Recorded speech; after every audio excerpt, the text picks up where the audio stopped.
നമ്മുടെയൊക്കെ ലൈഫിൽ ചില സമയത്ത് മനസ്സിൻ്റെ ശക്തി ഇല്ലാതായി പോകുന്ന, ചോർന്നു പോകുന്ന സിറ്റുവേഷൻസ് വരാറുണ്ട്. ധൈര്യം ക്ഷയിച്ചു പോകുന്ന സാഹചര്യങ്ങൾ എന്താണ് എന്ന് ചോദിച്ചാൽ, നമ്മൾ സ്നേഹിക്കുന്നവർ നമ്മളെ ഒറ്റപ്പെടുത്തുമ്പോഴായിരിക്കാം. പ്രതീക്ഷിക്കാത്ത ചില ബാഡ് ഇൻസിഡൻസ് ജീവിതത്തിൽ വരുന്നത് കൊണ്ടായിരിക്കാം.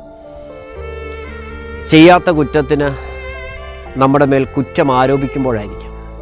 എന്തു തന്നെയായാലും മനസ്സിൻ്റെ ധൈര്യം ക്ഷയിച്ചു പോകുന്ന, ബലം ക്ഷയിച്ചു പോകുന്ന ചില സാഹചര്യങ്ങൾ. ഭക്ഷണം കഴിക്കാൻ പറ്റുന്നില്ല, രാത്രി ഉറങ്ങാൻ കഴിയുന്നില്ല, ഹൃദയത്തിൽ മുള്ളു കൊള്ളുന്നത് പോലുള്ള വേദനകൾ.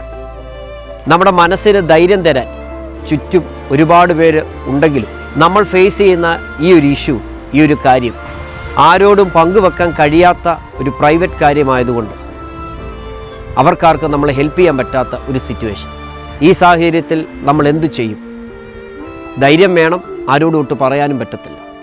വിശുദ്ധ ബൈബിൾ നമ്മൾ വായിക്കുമ്പോൾ ഇസ്രായേലിലെ രണ്ടാമത്തെ രാജാവായ, ഇസ്രായേലിലെ മധുര ഗായകൻ എന്നൊക്കെ നമ്മൾ പറയുന്ന ദാവീദ്, 1 ശമൂവേലിന്റെ പുസ്തകം 30-ാം അധ്യായം നമ്മൾ വായിക്കുമ്പോൾ അവിടെ ഇങ്ങനെയാണ് എഴുതി വച്ചിരിക്കുന്നത്: ദാവീദ് വലിയ കഷ്ടത്തിലായി, താൻ സ്നേഹിച്ചവർ തന്നെ ഒറ്റപ്പെടുത്തി, റിജക്ഷൻസ് ഉണ്ടായി, അവരെല്ലാം തൻ്റെ നേരെ വിരൽ ചൂണ്ടി, മനസ്സിൻ്റെ ശക്തി ഇല്ലാതായി തീർന്നു, വലിയ കഷ്ടത്തിലായി. അദ്ദേഹം ചെയ്തൊരു കാര്യം അവിടെ എഴുതി വച്ചിരിക്കുന്നു: ദാവീദ് യഹോവയിൽ ധൈര്യപ്പെട്ടു. പ്രിയപ്പെട്ടവരെ, ഒരുപക്ഷെ നിങ്ങൾ അങ്ങനെ ഒരു സിറ്റുവേഷനിലായിരിക്കും ഇപ്പോൾ കടന്നു പോയിക്കൊണ്ടിരിക്കുന്നത്. റീസൺ എന്തുവായിക്കോട്ടെ, മനസ്സിൻ്റെ ധൈര്യം ക്ഷയിച്ചുപോയി, ആരോടും അത് പങ്കുവെക്കാൻ കഴിയുന്നില്ല. ദൈവത്തിൻ്റെ വചനം പറയുന്നു, യഹോവയിൽ ധൈര്യപ്പെടുക. നമ്മുടെ ഏതൊരു കാര്യവും കേൾക്കാൻ സന്നദ്ധനായി നിൽക്കുന്ന ഒരു യേശുവിനെ നമുക്കറിയാം. എബ്രായ ലേഖനം 4-ാം അധ്യായത്തിൽ പറയുന്നു, തൽസമയത്ത് സഹായത്തിനുള്ള കൃപ പ്രാപിപ്പാൻ നാം ധൈര്യത്തോടെ കൃപാസനത്തോട് അടുത്തു വരിക. ധൈര്യത്തോടെ യേശുവിൻ്റെ സന്നിധിയിൽ അടുത്തു വന്നാൽ ബലമില്ലാത്തവർക്ക് ബലം പകരുന്നൊരു ദൈവമുണ്ട്, ക്ഷീണിച്ചിരിക്കുന്നവരെ ശക്തീകരിക്കുന്നൊരു ദൈവമുണ്ട്.